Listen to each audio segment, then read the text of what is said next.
जय माता दी भक्तजनों, कैसे हैं आप सब। आप सभी पर माता रानी की कृपा बनी रहे। चलिए आज कथा श्रवण करते हैं श्री गर्ग संहिता के 23वें अध्याय का। 23वें अध्याय में है कंस और शंखचूड़ में युद्ध तथा मैत्री का वृतांत, श्री कृष्ण द्वारा शंखचूड़ का वध। जय श्री कृष्ण, राधे राधे। श्री नारद जी कहते हैं, राजन, तत्पश्चात श्री कृष्ण ब्रजंगनाओं के साथ लोहजन वन में गए, जो बसंत की माधवी तथा अन्य लता वल्लड़ियों से व्याप्त था। उस वन के सुगंध बिखरने वाले सुंदर फूलों के हारों से श्रीहरि ने वहाँ समस्त गोपियों की वेणियाँ अलंकृत की। भ्रमरों की गुंजार से नीनादित और सुगंधित वायु से वासित यमुना तट पर अपनी प्रेयसियों के साथ श्याम सुंदर विचरने लगे। विचरते विचरते रासेश्वर श्री कृष्ण उस महापुण्यवन में जा पहुँचे, जो कड़ील, पीलू तथा श्याम, तमाल और ताल आदि संघन वृक्षों से व्याप्त था। वहाँ रासेश्वरी श्री राधा और गोपांगनाओं के साथ उनके मुख से अपना यशोगान सुनते हुए श्री हरि ने रास आरंभ किया। उस समय वे यश गाती हुई अप्सराओं से घिरे हुए देवराज इंद्र के समान सुशोभित हो रहे थे। राजन, वहाँ एक विचित्र घटना घटित हुई, उसे तुम मेरे मुख से सुनो।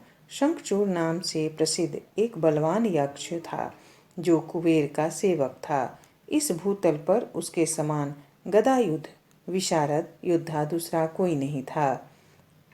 एक दिन मेरे मुँह से उग्रसेन कुमार कंस के उत्कल बल की बात सुनकर वह प्रचंड पराक्रमी यक्षराज लाख भर भार लोहे की बनी हुई भारी गदा लेकर अपने निवास स्थान से मथुरा में आया। उस मंदोन्मत्त वीर ने राजसभा में पहुंचकर वहां सिंहासन पर बैठे हुए कंस को प्रणाम किया और कहा, राजन, सुना है कि तुम त्रिभुवन विजयी वीर हो, इसीलिए मुझे अपने साथ गदा युद्ध का अवसर दो। यदि तुम विजयी हुए तो मैं तुम्हारा दास हो जाऊंगा, और यदि मैं विजयी हुआ तो तत्काल तुम्हें अपना दास बना लूंगा। विदेहराज तब तथास्तु कहकर एक विशाल गदा हाथ में ले कंस रंगभूमि में शंखचूड़ के साथ युद्ध करने लगा। उन दोनों में घोर गदा युद्ध प्रारंभ हो गया। दोनों के परस्पर आघात प्रत्याघात से होने वाले चट चट शब्द प्रलय काल के मेघों की गर्जना और बिजली की गड़गड़ाहट के समान जान पड़ता था।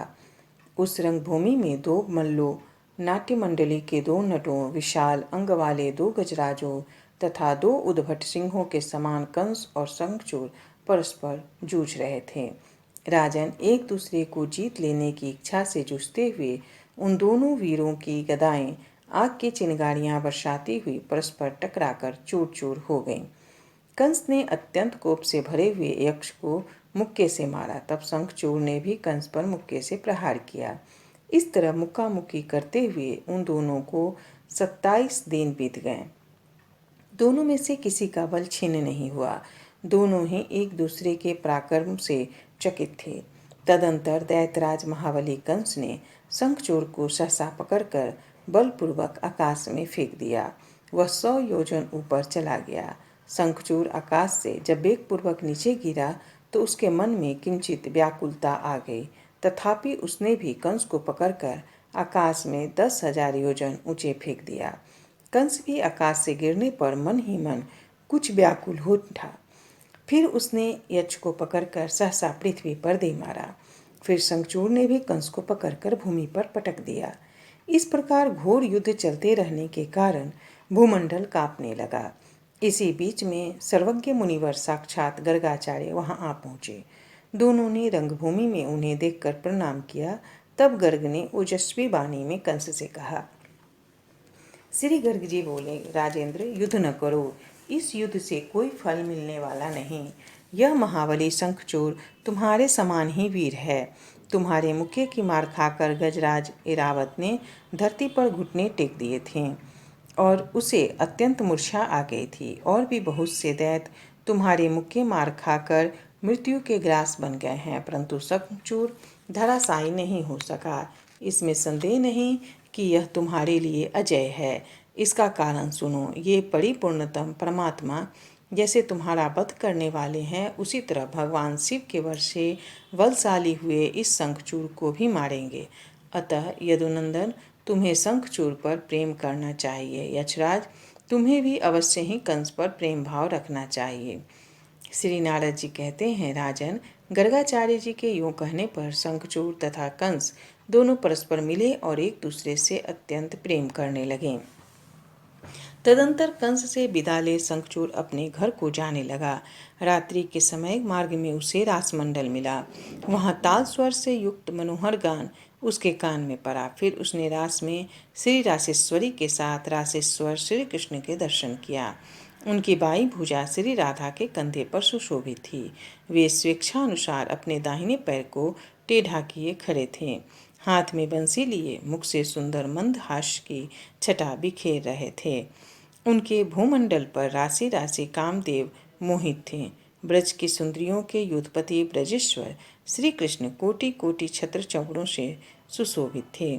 उनके अत्यंत कोमल शिशु जानकर शंखचूड़ ने गोपियों को हर ले जाने का विचार किया। बहुलाश्व ने पूछा, विप्रवर, आप भूत और भविष्य सब जानते हैं, अतः बताइए, रासमंडल में शंखचूड़ के आने पर क्या हुआ? श्री नारद जी कहते हैं, राजन, शंखचूड़ का मुंह था बाघ के समान और शरीर का रंग था एकदम काला कलूटा। वह 10 तार के बराबर ऊंचा था और जीभ लपलपाकर जबड़े चाटता हुआ बड़ा भयंकर जान पड़ता था। उसे देखकर गोपांगनाएं भय से थर्रा उठी और चारों ओर भागने लगी। इससे महान कोलाहल होने लगा। इस प्रकार शंखचूड़ के आते ही रासमंडल में हाहाकार मच गया। वह काम पीड़ित दुष्ट यक्षराज सतचंद्रानना नाम वाली गोप सुंदरी को पकड़कर बिना किसी भय और आशंका के उत्तर दिशा की ओर दौड़ पड़ा। सतचंद्रानना भय से व्याकुल हो कृष्ण कृष्ण पुकारती हुई रोने लगी।